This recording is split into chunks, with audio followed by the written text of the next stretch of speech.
kegiatan diseminasi pada hari ini. Salawat serta salam marilah kita haturkan kepada junjungan kita Nabi Agung Muhammad SAW yang tentunya akan kita nantikan syafaatnya di yaumul akhir kelak. Bapak Ibu yang terhormat, di sini saya akan menyebarkan pemahaman, penerapan pengalaman budaya positif yang ada di sekolah kita.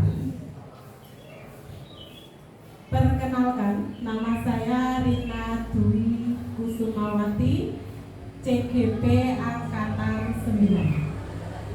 Ya, dengan Bu fasilitatornya yaitu Bu Abirima BT MMPD selaku kepala sekolah yang ada di SD Muntilan Magelang. Kemudian pengajar praktek saya itu Bapak Muhammad Arifuddin MMPD sebagai kepala SMP Satap di Kabupaten Temanggung. Baik. Konsep budaya positif di sini yaitu yang pertama disiplin positif dan nilai-nilai kebijakan universal, kemudian teori motivasi, hukuman, penghargaan dan juga restitusi. Selanjutnya ada keyakinan kelas, kemudian kebutuhan dasar manusia. Selanjutnya restitusi berada pada 5 posisi kontrol, kemudian restitusi segitiga restitusi. Selanjutnya saya mau meminta contoh 2 orang dari Bapak Ibu atau Ibu-ibu, monggo bisa maju ke depan. Bu Ira. Ya, ini sebagai contoh untuk kegiatan posisi Anda hadap sana. Yang satu Bu Andri, silahkan.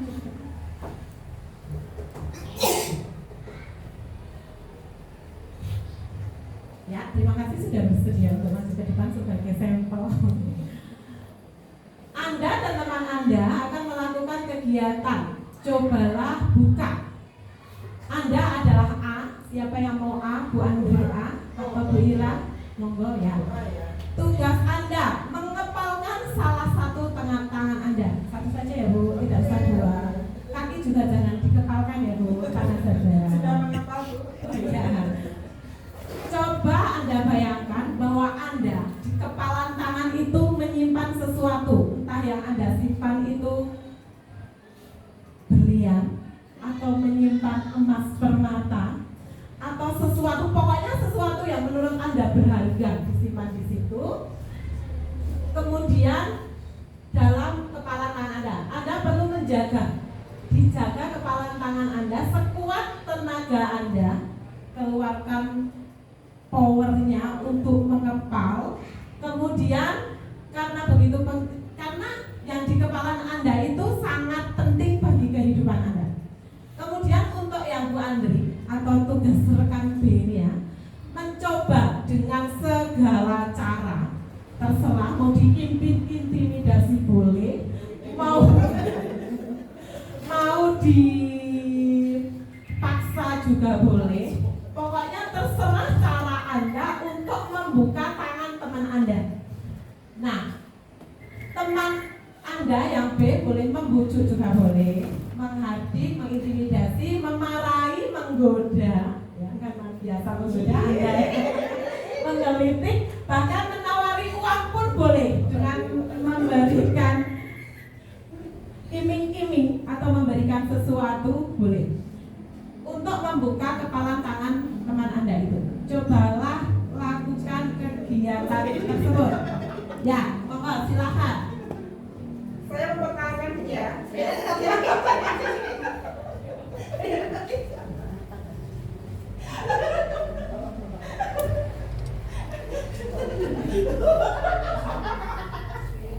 Ya, dilakukan dengan menggelitik, dipaksa, senyum-senyum, memaksanya dengan cara apa?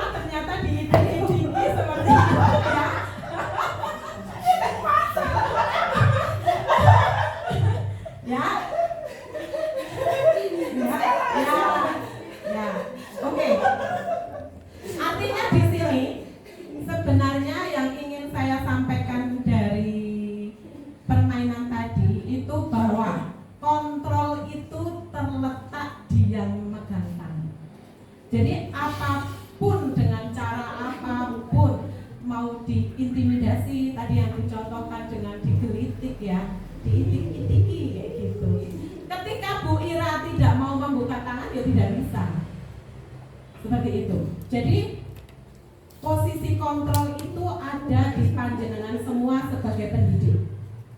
Seperti itu ya maksudnya. Ya. Sudah boleh? Terima kasih.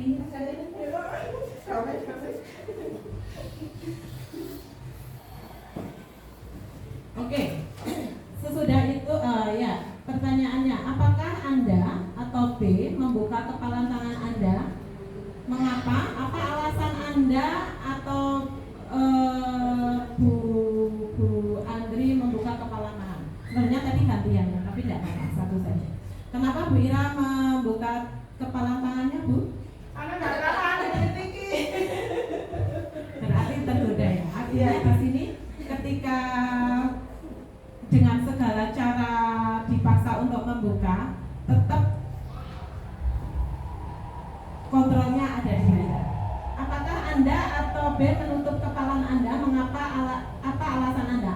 Apakah Anda atau B menutup kepala tangan Anda? Iya ya, tadi ditutup kepala tangannya. Bahkan sampai disimpan ke sebelah terus ya. Dalam kegiatan ini sesungguhnya siapa yang memegang kendali atau kontrol untuk membuka atau menutup kepala tangan Anda? Sudah jelas Bu Ira. Bu Ira sebagaimana caranya pun mau dipaksa seperti apa, tetap menjadi pemegang kontrol. Selanjutnya, nah ini ada teori kontrol dari Dr. William Glasser. Psikiater dan pendidik Dr. William Glasser dalam kontrol teori yang kemudian hari berkembang dan dinamakan choice theory, meluruskan beberapa miskonsepsi tentang makna kontrol. Ya, ilusi guru mengontrol murid. Kita sebagai pendidik, pada dasarnya kita tidak dapat memaksa siswa atau murid untuk berbuat sesuatu. Jikalau murid tersebut memilih untuk tidak melakukannya, walaupun tampaknya guru sedang mengontrol perilaku murid, hal demikian terjadi karena murid sedang mengizinkan dirinya dikontrol. Artinya kita sebagai pendidik, sekalipun kita memaksa siswa mau seperti apa caranya kita, itu tidak boleh. Karena di sini saat itu bentuk kontrol guru menjadi kebutuhan dasar yang dipilih murid tersebut. Teori kontrol menyatakan bahwa semua perilaku memiliki tujuan, bahkan terhadap perilaku yang tidak disukai sekalipun. Kemudian, ilusi bahwa semua penguatan positif efektif dan bermanfaat. Penguatan positif atau bujukan adalah bentuk-bentuk kontrol. Segala usaha yang mempengaruhi murid agar mengulangi suatu perilaku tertentu adalah suatu usaha untuk mengontrol murid tersebut. Dalam jangka waktu tertentu, kemungkinan murid tersebut akan menyadarinya dan mencoba untuk menolak bujukan kita. Atau bisa jadi murid tersebut menjadi tergantung pada pendapat sang guru berusaha. Ilusi bahwa kritik dan membuat orang merasa bersalah dapat menguatkan karakter. Menggunakan kritik dan rasa bersalah untuk mengontrol murid menuju pada identitas gagal. Artinya di sini kita tidak boleh melakukan hal tersebut. Mereka belajar untuk merasa buruk tentang diri mereka. Mereka mengembangkan dialog diri yang negatif. Kadang kala sulit bagi guru untuk mengidentifikasi bahwa mereka sedang melakukan perilaku ini, karena seringkali guru cukup menggunakan suara halus untuk menyampaikan pesan negatif. Kemudian, ilusi bahwa orang dewasa memiliki hak untuk memaksa, yang biasanya kita lakukan seperti itu. Banyak orang dewasa yang percaya bahwa mereka memiliki tanggung jawab untuk membuat murid-murid berbuat hal-hal tertentu. Apapun yang dilakukan dapat diterima selama ada sebuah kemajuan berdasarkan sebuah pengukuran kinerja. Pada saat itu pula, orang dewasa akan menyadari bahwa perilakunya memaksa tidak efektif untuk jangka panjang, dan sebuah hubungan permusuhan akan terbentuk. Itu jelas. Ketika kita sebagai pendidik, kita berasa memiliki hak terhadap siswa untuk memaksa sesuai dengan apa yang kita inginkan ketika menyampaikan materi. Nah, itu pastinya akan membuat siswa tidak nyaman. Karena menurut Ki Hajar Dewantara bahwa pendidik itu menuntun, kita hanya menuntun siswa dan mengarahkan, dan juga kita sebagai fasilitator saja, seperti itu.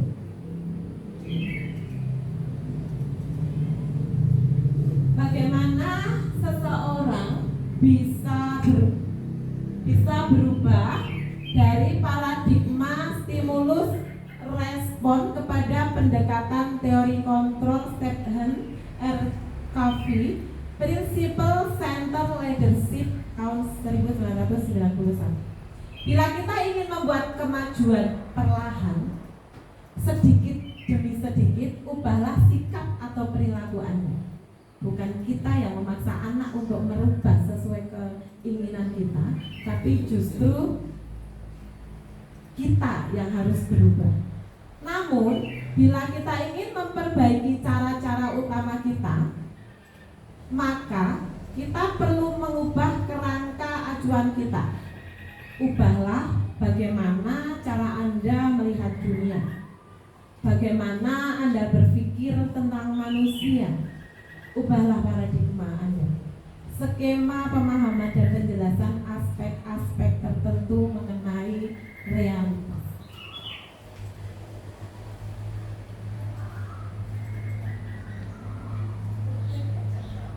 Ya, ini mengenai stimulus dan teori kontrol. Stimulus respon mengenai realitas atau kenyataan, kebutuhan yang sama. Kemudian teori kontrolnya yaitu realitasnya, kebutuhannya berbeda. Seperti itu. Angen-angennya dewe itu podo kabeh, tapi pada kenyataannya itu pastinya berbeda. Kemudian semua orang melihat hal yang sama. Kontrolnya setiap orang itu memiliki gambaran yang berbeda. Kemudian coba kita mengubah orang agar berpandangan sama terhadap kita. Tapi teori kontrolnya mengatakan bahwa kita yang harus berusaha memahami pandangan orang lain terhadap dunia. Tidak bisa kita samakan sesuai dengan keinginan kita. Perilaku buruk dilihat sebagai suatu kesalahan. Semua perilaku memiliki tujuan, tidak melulu salah. Kadang kita melihat perilaku anak, seperti ini salah. Ya, semua punya tujuan. Anak itu juga punya tujuan. Orang lain bisa mengontrol saya, tapi teori kontrolnya hanya Anda yang bisa mengontrol diri Anda sendiri. Seperti tadi awal ketika kita contohkan mengepalkan tangan yang dimainkan oleh Bu Ira dan Bu Andri, itu kan teori kontrolnya tetap dipegang oleh Bu Ira. Kemudian saya bisa mengontrol orang lain. Kenyataannya di teori kontrol Anda tidak bisa untuk mengontrol orang lain. Kembali ke yang ke atasnya tadi, bahwa kontrol itu tetap dipegang oleh diri kita sendiri. Kita tidak bisa disetir oleh orang lain. Pemaksaan ada pada saat bujukan gagal. Nah, ini teori kontrolnya. Kolaborasi dan konsensus menciptakan pilihan-pilihan baru. Kemudian ada model berpikir menang dan kalah. Ini biasanya Bu Ira yang seperti itu. Kudu menang, ora gelem kalah. Teori kontrol model berpikir menang-menang.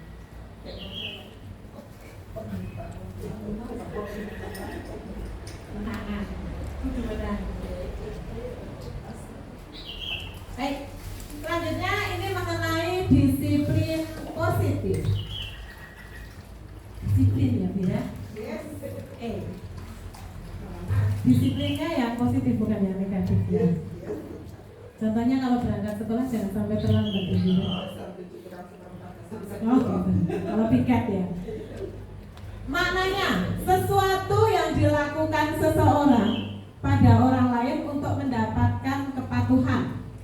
Menurut Ki Hajar Dewantara, mardika iku jarwanya. Nora mung lepasing panggreh, ing uga kuat kuwasa amandiri priyangga. Artinya, merdeka itu artinya tidak hanya terlepas dari perintah, akan tetapi juga cakap untuk memerintah diri sendiri.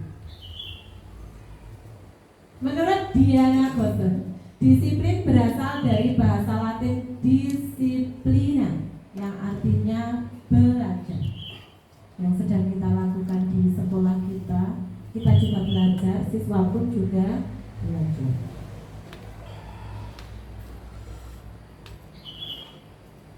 Ya, disiplin positif. Disiplin sebagai bentuk kontrol diri agar dapat mencapai suatu tujuan mulia yang mengacu pada nilai-nilai kebajikan yang universal atau prinsip-prinsip mulia yang dianut oleh seseorang. Sebagai pendidik, tujuan kita adalah menciptakan anak-anak yang memiliki disiplin diri, sehingga mereka bisa berperilaku dengan mengacu pada nilai-nilai kebajikan universal dan memiliki motivasi intrinsik bukan ekstrinsik. Artinya anak itu ketika mau melakukan kegiatan disiplin yang positif harus timbul dari diri sendiri dulu, seperti itu. Kalau terpengaruh oleh ekstrinsik, ketika dia di luar tidak ada yang mempengaruhi itu, mereka akan berubah kembali. Contohnya seperti itu. Ya, nilai-nilai kebajikannya. Disiplin positif juga ada nilai-nilai kebajikannya. Maknanya, sifat-sifat positif manusia yang merupakan tujuan mulia yang ingin dicapai setiap individu. Kemudian dalam profil pelajar Pancasila, ya, profil pelajar Pancasila, ada yang ingat apa saja? Profil pelajar apa Bu Andri? Ya. Profil pelajar Pancasila. Beriman, bertakwa kepada Tuhan Yang Maha Esa dan berakhlak mulia. Ya. Ya, itu Pak. Ya. Mandiri, bernalar kritis, berkebinekaan global, gotong royong dan ya. Profil pelajar Pancasila yang kita terapkan. Di situ juga ada dimensi, ada elemen-elemennya yang nanti bisa kita jabarkan untuk pelaksanaan P5. Kita bisa mengambil semuanya, tapi ketika P5 bisa mengambil salah satunya. Yang penting bisa diinkludkan dalam kehidupan ketika pembelajaran itu. Beriman, bertakwa kepada Tuhan Yang Maha Esa dan berakhlak mulia. Kemudian mandiri, bernalar kritis. Diharapkan siswa-siswa bisa mandiri, bernalar kritis, kreatif, pinter, berkebinekaan global. Artinya walaupun berbeda-beda di tempat kita, di sekolahan kita, tapi tetap kita bisa menyelaraskan tujuan yang sama. Kemudian bergotong royong. Jadi anak bisa berkolaborasi dalam kehidupan pembelajaran ketika di kelas ataupun di luar kelas, atau bahkan bisa menerapkan dalam kehidupan di keluarga atau di masyarakat.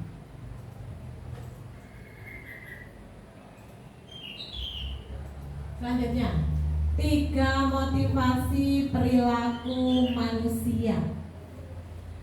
Diana Gosen dalam bukunya Restructuring School Discipline, yang pertama, menghindari ketidaknyamanan atau hukuman. Karena yang terjadi di kita biasanya sok kadang tidak nyambung. Anak terlambat disuruh push up, dihukum seperti itu ya. Tapi kalau gurunya yang terlambat disuruh push up nggak, Wira? Sit up ya. Suruh tanda tangan. Kemudian untuk mendapatkan imbalan atau penghargaan dari orang lain. Nah ini perilaku manusia itu termotivasi karena itu. Karena ada reward, penghargaan. Oh ya, saya melakukan seperti ini biar dapat hadiah. Tapi nanti kalau ketika tidak ada hadiahnya, jadi tidak melakukan. Kemudian untuk menjadi orang yang mereka inginkan dan menghargai diri sendiri dengan nilai-nilai yang mereka percaya. Oke, next, ini mengenai hukuman, konsekuensi, dan restitusi. Hukuman bersifat tidak terencana atau tiba-tiba. Siswa tidak tahu apa yang akan terjadi dan tidak dilibatkan. Artinya di sini bersifat satu arah. Dari pihak guru yang memberikan dan murid hanya menerima suatu hukuman tanpa melalui suatu kesepakatan atau pengarahan dari pihak guru baik sebelum dan sesudahnya. Hukuman yang biasa diberikan bisa berupa hukuman fisik, psikis, murid atau anak disakiti oleh suatu perbuatan atau kata-kata. Nah, ini tidak boleh kita lakukan dalam pendidikan kita sekarang. Kalau dulu, zaman dulu saya sekolah, itu memang saya juga pernah ketika tidak mengerjakan PR, kalau Pak Guru dijiwet cilik banget itu. Dihukumnya seperti itu. Dulu ya saat belajar matematika saya ingat. Bu Andri pernah dihukum, Bu?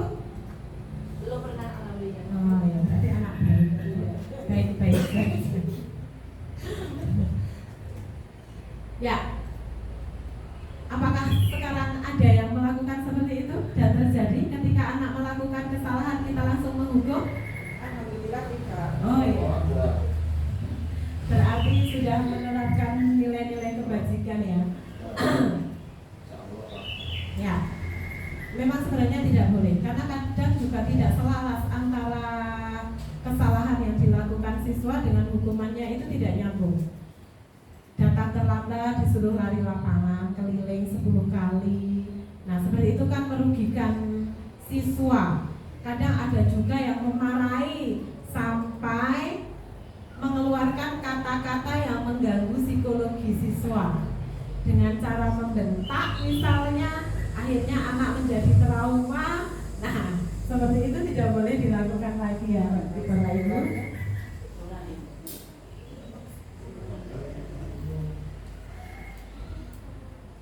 Konsekuensi sudah terencana atau sudah disepakati, sudah dibahas dan disetujui oleh murid dan guru. Umumnya bentuk konsekuensi dibuat oleh pihak guru atau sekolah. Umumnya ini pada umumnya seperti itu.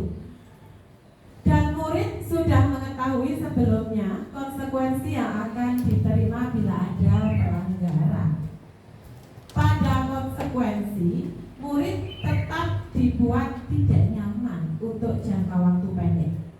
Konsekuensi biasanya diberikan berdasarkan suatu data yang pada umumnya dapat diukur. Misalnya, setelah 3 kali tugasnya tidak diselesaikan pada batas waktu yang sudah diberikan oleh Bapak atau Ibu guru, atau murid melakukan kegiatan di luar kegiatan pembelajaran, misalnya Misalnya ketika Bapak Ibu sedang mengajar, ternyata muridnya ngobrol sendiri, nggak sendiri ya, sama temennya, seperti itu. Nah, maka murid tersebut kehilangan waktu bermain dan harus menyelesaikan tugas karena ketertinggalan. Peraturan dan konsekuensi yang mengikuti ini sudah diketahui sebelumnya oleh murid. Sikap guru di sini senantiasa memonitor saja. Hanya memonitor saja, seperti itu ya, mengawasi siswanya.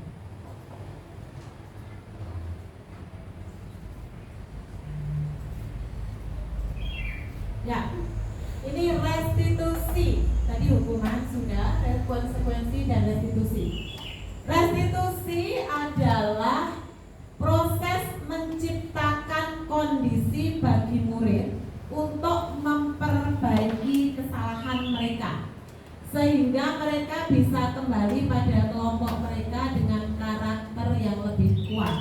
Menurut Gosen dalam bukunya tahun 2004. Restitusi juga merupakan proses kolaboratif yang mengajarkan murid untuk mencari solusi untuk masalah mereka dan membantu murid berpikir tentang orang seperti apa yang mereka inginkan dan bagaimana mereka harus memperlakukan orang lain. Celsem Gosen dalam bukunya tahun 1996. Oke. Ini daftar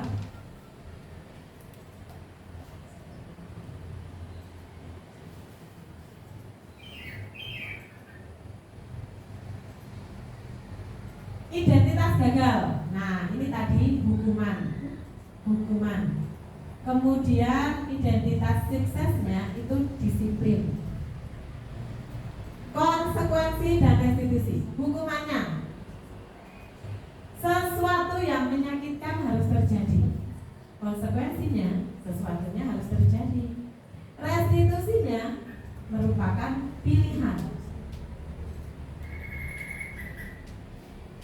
Tidak nyaman untuk murid atau anak jangka waktu panjang. Tidak nyaman untuk murid atau anak untuk jangka waktu pendek. Itu kalau konsekuensi. Kemudian menguatkan untuk murid atau anak dalam jangka waktu panjang. Selanjutnya, korban mendapatkan keadilan. Kalau dalam hukuman, jelas korbannya tidak mendapatkan keadilan. Kalau konsekuensi, korban bisa diabaikan. Dalam restitusi, korban mendapatkan ganti. Kemudian, hukuman lagi. Murid atau anak pasti akan tersakiti. Itu sudah jelas. Konsekuensi, murid atau anak dibuat tidak nyaman. Kalau di restitusi, murid anak mendapatkan penguatan, tidak disalahkan, seperti itu. Kemudian dalam hukuman, perilaku pasif agresif meningkat. Penguatan hanya bertahan dalam jangka waktu pendek. Kalau dalam restitusi, masalah akan terpecahkan. Selanjutnya, dalam hukuman, sistem tidak akan berjalan bila murid tidak takut. Kalau dalam hukuman seperti itu. Tapi di konsekuensi memerlukan monitoring, pengawasan, dan supervisi terus-menerus dari gurunya. Dalam restitusi, murid belajar bertanggung jawab ketika melakukan kesalahan dalam perilakunya. Berlaku hanya untuk sebuah institusi, tidak berlanjut pada kehidupan nyata. Konsekuensi membantu penerapan mengikuti peraturan dalam masyarakat. Restitusi fokus pada pemecahan masalah dalam jangka waktu panjang.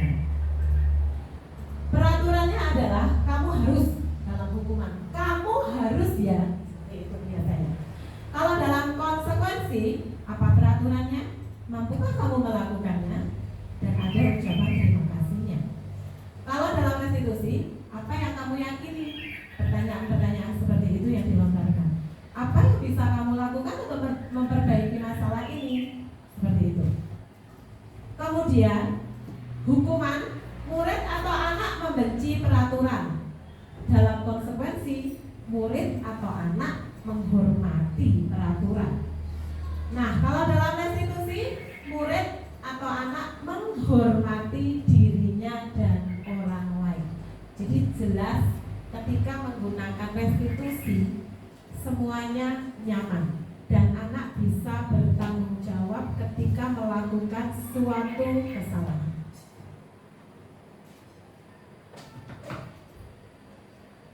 Identitas ini selanjutnya, hukuman masih berlanjut yang tadi. Awas ya, kalau kamu lakukan lagi nanti, awas loh, ancaman dalam hukuman itu kepada siswa.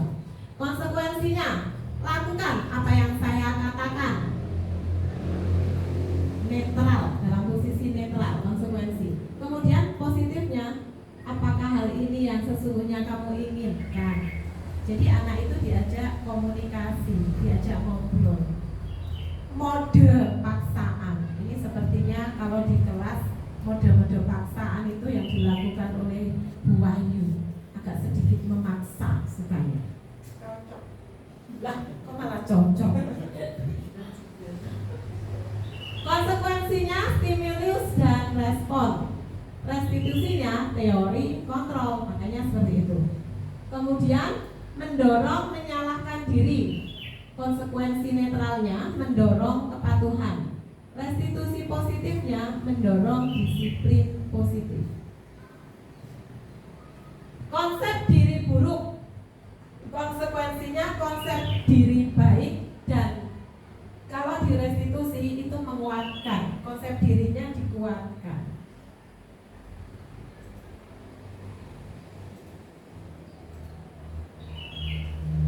Oke, masih seputar hukuman, konsekuensi, dan restitusi.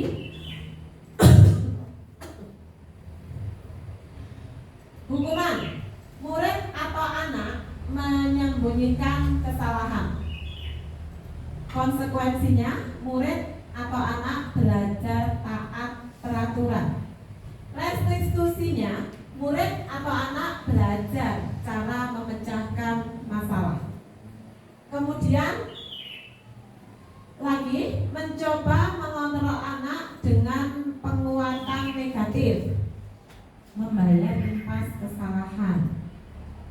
Mencoba mengontrol anak dengan penguatan positif. Di restitusinya, anak akan paham bahwa dirinya sendiri sebenarnya yang bisa mengontrol atau memegang kendali atas dirinya, bukan orang lain. Seperti tadi di awal yang saya contohkan kasusnya Bu Ira dengan Bu Andri. Dampak pada murid, marah. Dia akan marah pasti kalau dihukum, merasa bersalah, bahkan bisa rendah diri. Atau yang lebih parah, dia akan menganulir diri atau mengasingkan diri. Secara konsekuensi, kehilangan hak, waktu jeda seorang diri, kemudian penahanan. Restitusi, murid atau anak tidak kehilangan waktu, namun mereka akan bersemangat untuk memperbaiki diri.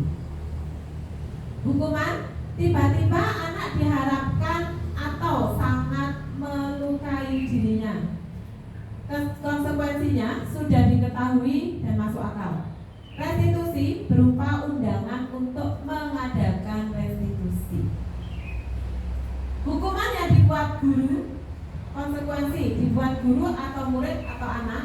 Kalau restitusi itu yang membuat anak sendiri. Jadi guru tidak bercampur tangan dalam membuat peraturan. Selanjutnya, menyakitkan, guru menjalani konsekuensi dengan menyalahkan, mengkritik, menyindir, bahkan menyalahkan.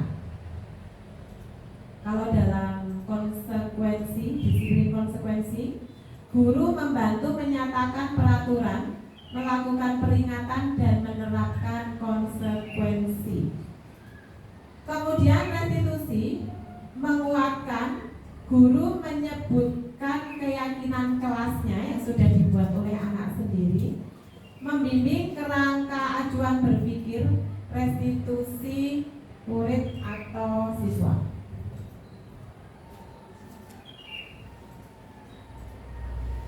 Nah, restitusi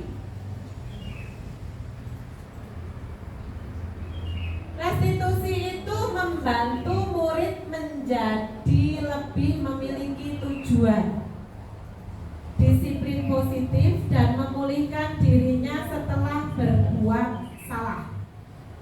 Penekanannya bukanlah pada bagaimana berperilaku untuk menyenangkan orang lain dan atau menghindari ketidaknyamanan, namun tujuannya adalah menjadi orang yang menghargai nilai-nilai kebajikan yang mereka percayai.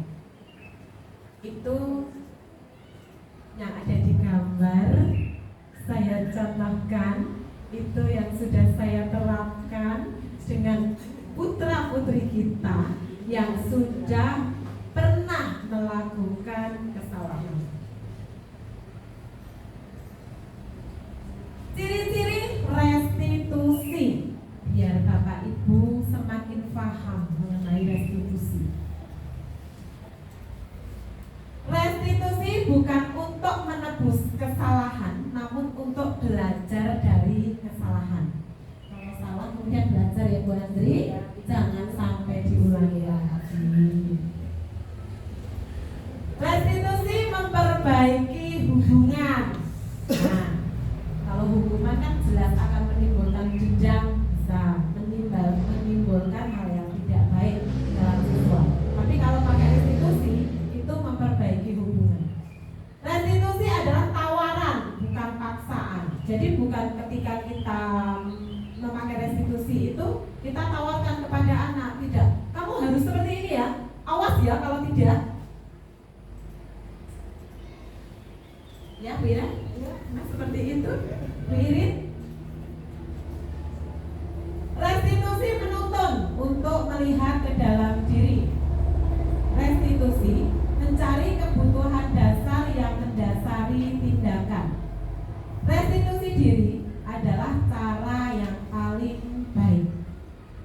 Restitusi itu fokus pada karakter siswanya, bukan tindakannya. Restitusi tujuannya menguatkan dan fokus pada memecahkan masalah atau kita mencari solusinya.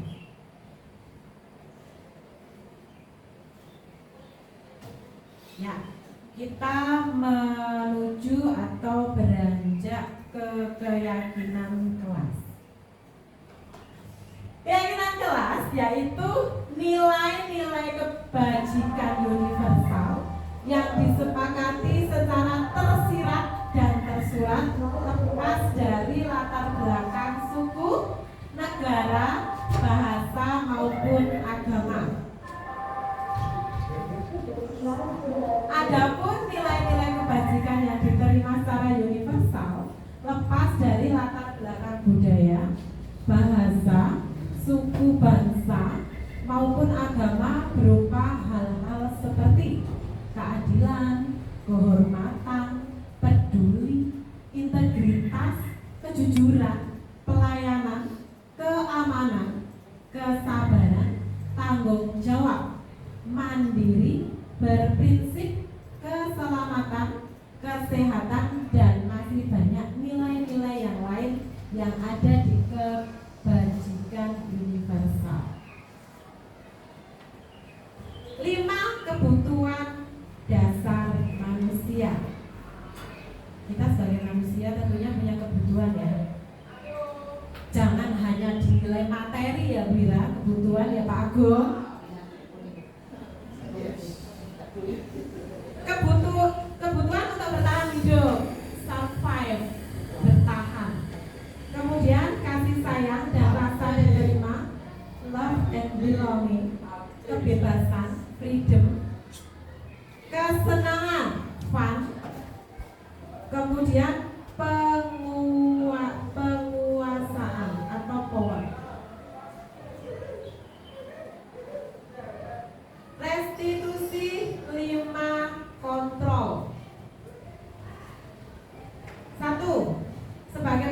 penghukum. Jadi posisi Bapak Ibu guru ini atau kita sebagai pendidik, posisi kontrol kita tuh berada di mana ketika ada suatu kasus yang dilakukan siswa. Apakah kita sebagai penghukum atau kita sebagai pembuat rasa bersalah? Jadi ketika anak melakukan kesalahan, kita tidak membuat anak untuk melakukan keyakinannya sendiri, tapi kita justru membuat rasa bersalah ini tidak boleh. Kemudian atau posisi kita sebagai teman memposisikan diri seperti itu, berarti anak nanti cenderung bisa curhat kalau posisi kita sebagai teman. Atau kita sebagai pemantau atau pengawas, kemudian atau sebagai manajer. 3 langkah restitusi. Langkah-langkah yang dilakukan ketika Bapak Ibu guru menerapkan restitusi kepada siswa. 1. Langkahnya yang pertama, menstabilkan identitas. Stabilis the identity.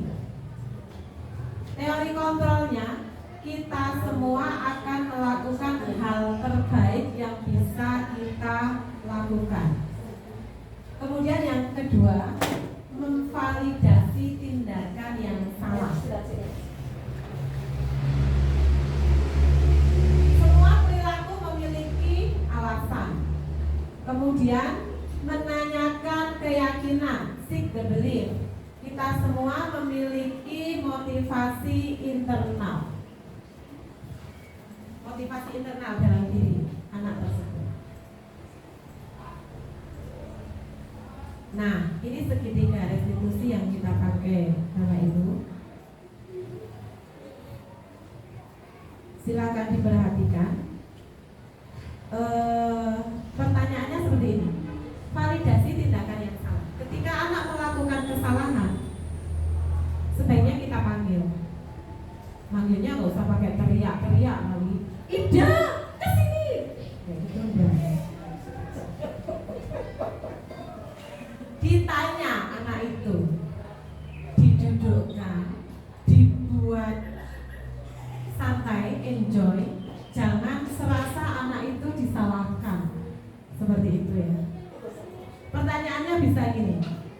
Kamu tentunya punya kesalahan. Mengapa kamu melakukan itu? Atau ditanya seperti ini. Kamu tahu kenapa Bu Nining memanggil kamu ke sini? Tidak. Kamu tahu? Jangan nadanya. Tidak. Sini. Kamu tahu nggak kenapa kamu tak panggil ke sini? Seperti itu ya. Tapi yang halus. Tentunya kamu tahu kan Bu Nining kenapa memanggil ke sini? Tahu. Iya, aku tahu. Yang namanya manusia itu pasti punya kesalahan. Ibu sendiri juga pernah kok melakukan kesalahan itu. Seperti itu. Ya Bu Adi. Nah, kemudian ditanya alasan anak itu, kenapa sih anak itu sampai melakukan kesalahan seperti itu. Adakah cara yang lebih efektif untuk mendapatkan apa yang kamu butuhkan? Setelah memvalidasi tindakan yang salah, silakan untuk menstabilkan identitas seperti itu. Nah, itu yang kita ungkapkan. Semua orang itu pasti punya kesalahan, punya hilang. Tidak semua orang itu suci, tidak semua orang itu sempurna, tidak semua orang itu tidak memiliki kesalahan seperti itu. Jadi anak itu dibawa kita untuk dia bisa berpikir tentang tanggung jawab yang sudah mereka lakukan. Kamu bukan satu-satunya yang pernah melakukan ini, jelas ke. Tidak cuma kamu kok yang melakukan kesalahan ini, ada. Seperti itu. Jangan malah, Ida, cuma kamu loh yang salah di antara sekian banyak siswa. Kamu tuh salah terus. Nah, seperti itu tidak boleh. Ya. Itu bisa menjadi kita, posisinya kita bisa jadi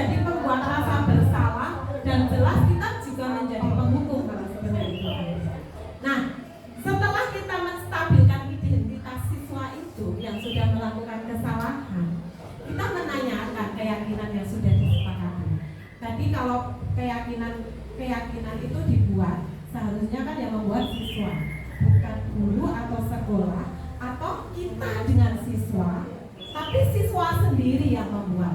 Jadi bisa anak itu agar bisa mengontrol dirinya karena dia yang membuat peraturan sendiri. Nah, ditanya keyakinan apa yang sudah kita sepakati. Yang kita sepakati itu artinya anak yang membuat, bukan kita. Kemudian kamu mau menjadi seperti apa? Seperti itu ditanyakan ke siswa. Biar anak bisa berpikir, bertanggung jawab, kemudian memperbaiki diri. Seperti itu.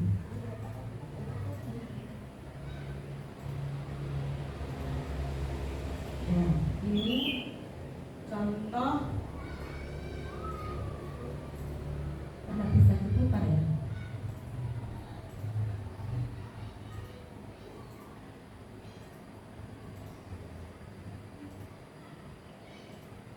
Saya putarkan contoh video dari restitusi ya. Terdengar enggak Bapak Ibu?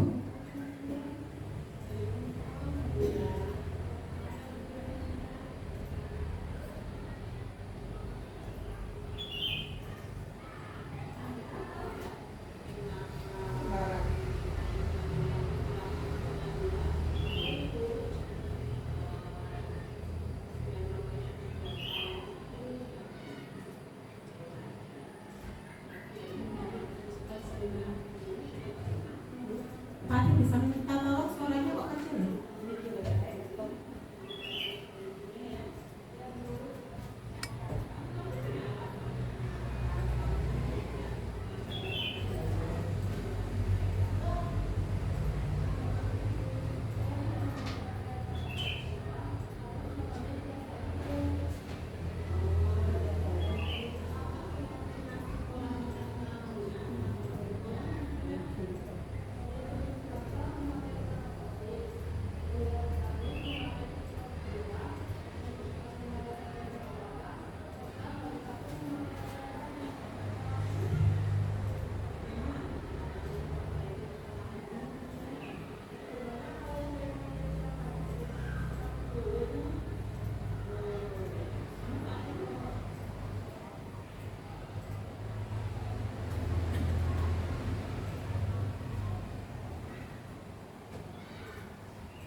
Terdengar ya Bapak Ibu?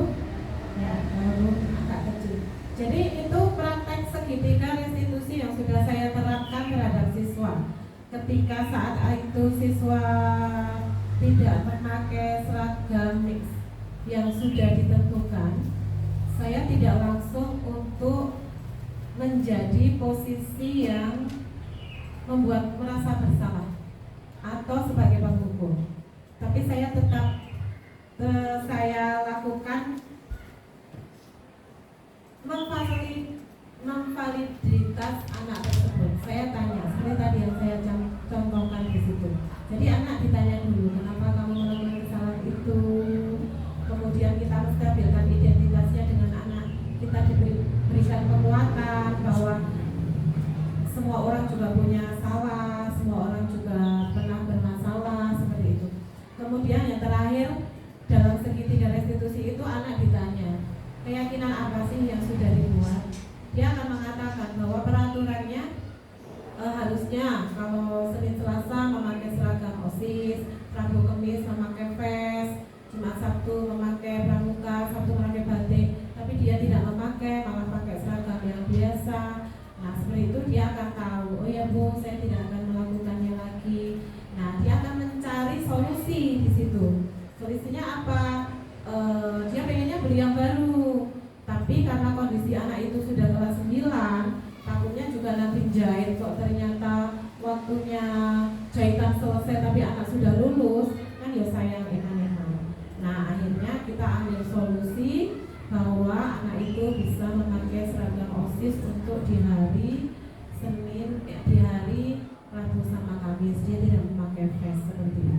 Jadi kita menuntun anak itu untuk berpikir agar mencapai tujuan yang tidak menyakitkan anak tersebut. Kita tidak sebagai posisi yang menghukum anak tersebut. Kita juga tidak sebagai posisi yang membuat anak tersebut jadinya merasa bersalah. Apalagi sampai kita menegaskan pakai kata-kata yang nadanya 7 oktav misalnya, nanti pastinya akan mengganggu mental dan psikologi anak tersebut. Seperti itu, oke? Ya.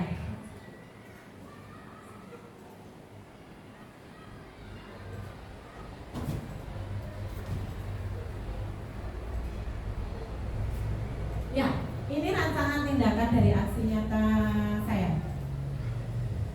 Penerapan budaya positif melalui senyum, sapa, salam, sopan, santun, ditambah lagi satu terima kasih. Karena ucapan itu sungguh ajaib sekali ya, Bu.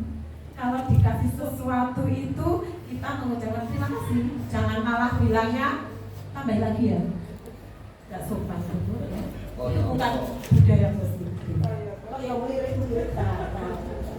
Ya, latar belakangnya pendidikan karakter diharapkan mampu membatasi berbagai pengaruh negatif yang secara perlahan akan menghilangkan budaya bangsa ini. Sehingga diharapkan permasalahan yang timbul dari pergeseran etika dan moral yang dilakukan oleh para generasi muda akan semakin menurun. Salah satu program yang bisa diterapkan untuk menanamkan pendidikan karakter kepada murid adalah membiasakan budaya senyum, salam, sapa, sopan, santun, terima kasih. Ya, itu yang sudah kita terapkan ya Bu. Tapi saya harap lebih baik lagi terhadap anak-anak, karena pendidikan itu tentunya keteladanan. Jadi contoh dari Bapak Ibu guru, bukan keturunan seperti itu. Sekalipun anak-anak mempunyai keturunan yang orang tuanya notabene sangat sopan sekali, bahkan secara adab dan secara akhlak kok kelasnya high banget, tapi belum tentu itu menurun ke anak, karena kondisi lingkungan itu berpengaruh sangat besar terhadap karakter anak di luar sana. Sedangkan kita punya kewajiban untuk bukan hanya mengajar, menyampaikan materi selesai, tapi kita punya kewajiban untuk menuntun agar anak itu menjadi lebih baik karakternya. Selanjutnya, tujuannya murid dapat membiasakan memberi senyum, sapa, salam ketika bertemu dengan teman atau orang yang lebih tua, termasuk guru dan yang lainnya. Seperti murid-murid kita kalau ketemu kita kan, selamat pagi Bu, selamat siang, seperti itu kan. Sesama guru pun seperti itu. Harapannya lebih ditingkatkan lagi. Murid dapat membiasakan berperilaku sopan santun dengan teman ataupun orang yang lebih tua. Murid dapat membiasakan mengucapkan terima kasih ketika bertanya. Nah ini fokus. Terima kasih, mohon maaf, minta tolong, terima kasih. Itu kata ajaib yang harus kita terapkan. Kalau umurnya, murid terbiasa memberi senyum, salam, sapa ketika guru dengan teman ataupun orang yang lebih tua. Murid terbiasa berperilaku sopan santun. Kemudian murid terbiasa mengucapkan terima kasih ketika bertanya atau minta tolong.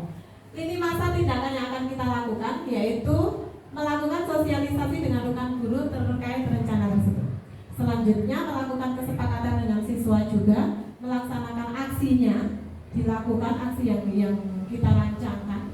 Guru melaksanakan observasi, murid secara jujur mengadakan penilaian diri, melakukan refleksi terhadap kegiatan yang sudah dilakukan bersama murid, kemudian melakukan refleksi bersama rekan guru. Setelah itu kita adakan tindak lanjut.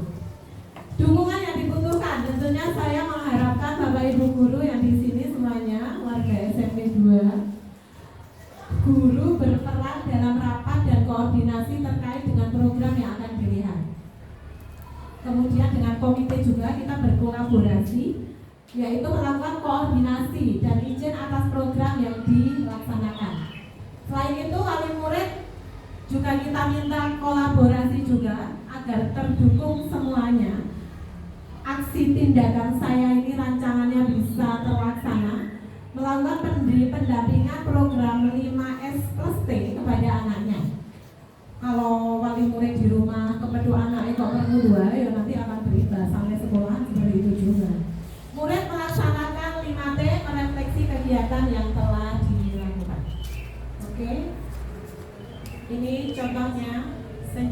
sapa salam yang saya terapkan ketika menyambut datang anak pagi-pagi sekali. Anak pasti akan mengucapkan selamat pagi, assalamualaikum, seperti itu. Ini contoh yang saya lakukan ya, yang sudah kita lihat. Kemudian terima kasih dari apa yang saya sampaikan, semoga berkah dan bermanfaat terhadap Bapak Ibu guru semua. Saya harapkan budaya positif ini bisa kita terapkan di sekolah kita secara maksimal, seperti itu. Baik, saya harap dari apa yang saya sampaikan kurang lebih 1 jam ya.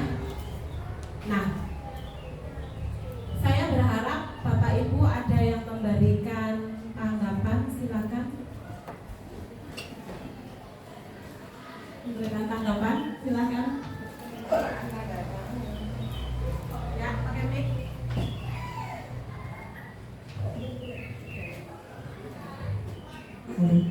Ya.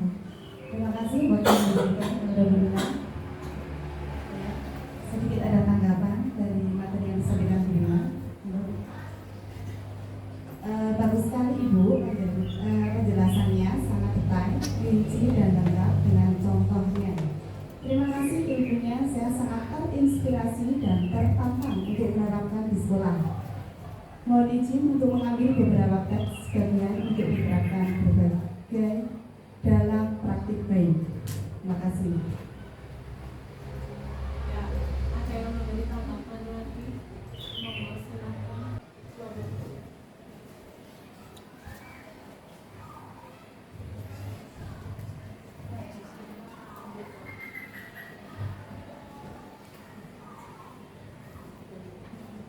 Oke, terima kasih atas waktunya yang diberikan untuk memberi tanggapan terhadap apa yang tadi sudah disampaikan. Ya. Sangat bagus untuk ilmunya, manfaat sekali ini karena ini termasuk ilmu yang mungkin baru dan kita melakukannya seperti guru itu seperti sapam, ya, seperti sapam sehingga anak itu takutan. Tapi kalau kita melaksanakan seperti restitusi, Ya, sertifikat restitusi. yes, itu akan lebih menghargai siswa. Jadi kalau kita di sini tidak akan menjadi seorang satpam, tapi kita akan menjadi seorang teman atau sahabat. Ya, jadi kita menganggap murid itu tidak seperti murid, tapi menganggap murid itu sebagai siswa, teman. Oke, semoga ini bisa dilaksanakan ya secara bertahap, ya secara bertahap. Semoga ilmunya bisa diterapkan di masa datang dan kemudian bisa berjalan dengan baik. Mungkin itu saja dari saya, Ya. tambahan saja. Terima kasih Pak Agung tanggapannya. Saya harapkan apa yang saya sampaikan bisa diterapkan terhadap siswa, bahwa keinginan panjenengan dengan siswa itu sebagai teman ya, sebagai rekan. Jadi anak itu nyaman atau comfort ketika mempunyai masalah atau bahkan apalagi panjenengan sebagai guru BP ya Pak, yang Yes. mengkonseling. Jadi anak itu akan merasa nyaman untuk dilindungi, diperhatikan, dan tidak sebagai satpam tadi ya Pak, yang menakutkan seperti itu. Ya. Monggo Widya dari tadi ngocang ngacung terus, silahkan mau maju ke depan juga boleh. Terima kasih waktunya. Ini pengalaman saya pribadi ya. Ketika kita mengajar anak yang nakal, bermasalah, tadi Bu Rina memberikan contoh jangan letak-letak dengan otak 7 tadi ya. Nah, bagaimana kita mengelola hati kita, mengelola emosi kita ketika menghadapi anak yang nakalnya itu kadang lebih batas. Jadi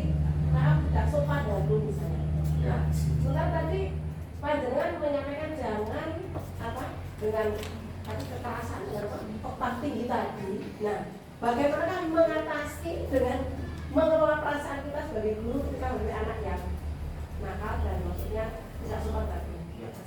Astagfirullah. Apa aku suruh nyebut beda? Nyebut seperti itu ya. Ya, tadi yang Bu mungkin pengalaman pribadi Bu Ida bahwa tidak begitu dihargai sama siswa ya. Ketika di kelas ternyata siswanya tidak begitu responsif terhadap Bu Ida. Responnya ternyata respon yang negatif seperti itu. Nah, memang Bu, berbagai karakter anak di sekolahan itu kita tidak bisa mengendalikan sesuai keinginan kita. Karakter anak ada yang nakal sekali, ada yang manut, ada yang baik, itu hal biasa. Tapi bagaimana cara kita mengelola emosi kita? Kita posisikan sebagai pengontrol diri kita, yang mengontrol kita. Jadi jangan sampai kita itu terbawa emosi yang akan menguras tenaga, menguras pikiran, menguras hati kita, sehingga akan menjadikan Anda tua lebih cepat ya Bu. Kalau nanti marah-marah, udah anak salah, kita ikut marah, menyalahkan, itu tidak akan mencari solusi namanya. Hanya akan menyalahkan satu sama lain seperti itu. Jadi terapkan segitiga restitusi di yang saya sampaikan tadi. Kita yang larang sabar, memang seperti itu anak orang, anak kita sendiri aja kadang seperti itu, apalagi anak orangnya. Wah, sampai pun umum ya Bu Ida, ya sampai keluar ngaji kali ya Bu. Ya, membaca ayat suci Al-Quran biar adem, tidak kemebul seperti itu ya. Nah, terapkan Bu, kita sebagai pengontrol yang bisa mengontrol diri kita kan diri kita sendiri ya. Tadi yang sudah saya contohkan kasusnya Bu Ira sama Bu Andri, pengepalan tangan, bahwa ini mau dibuka apa enggak itu tergantung kita yang mengontrol, apalagi emosi. Sekalipun Bu Ida dalam puncak emosi yang sangat, saya ngelok ke Bu, sabar Bu, enggak boleh marah-marah Bu, enggak bisa. Karena ternyata syaitonir rajim sudah di situ ya Bu, mengerumuni Anda. Jadi pengontrol diri itu panjenengan sendiri. Anda harus bisa untuk meredakan emosi yang ada pada anak itu. Kemudian kasih keteladanan terhadap anak itu. Berikan keteladanan terhadap anak itu bahwa kita pun ketika marah itu bisa untuk mengendalikan emosi. Kalau kita ikut emosi, tentunya anak jual bu guru wae nesu-nesu, bu guru wae bentak-bentak, bu guru aja nadanya tinggi, anak akan mencontoh. Karena yang tadi saya sampaikan, pendidikan itu keteladanan, bukan keturunan seperti itu. Baik Bapak Ibu, terima kasih atas waktunya, terima kasih atas kesempatannya. Saya diizinkan untuk memberikan materi tentang budaya positif. Semoga bisa diterapkan lebih meningkat lagi di sekolah kita seperti itu. Saya akhiri. Assalamualaikum warahmatullahi wabarakatuh.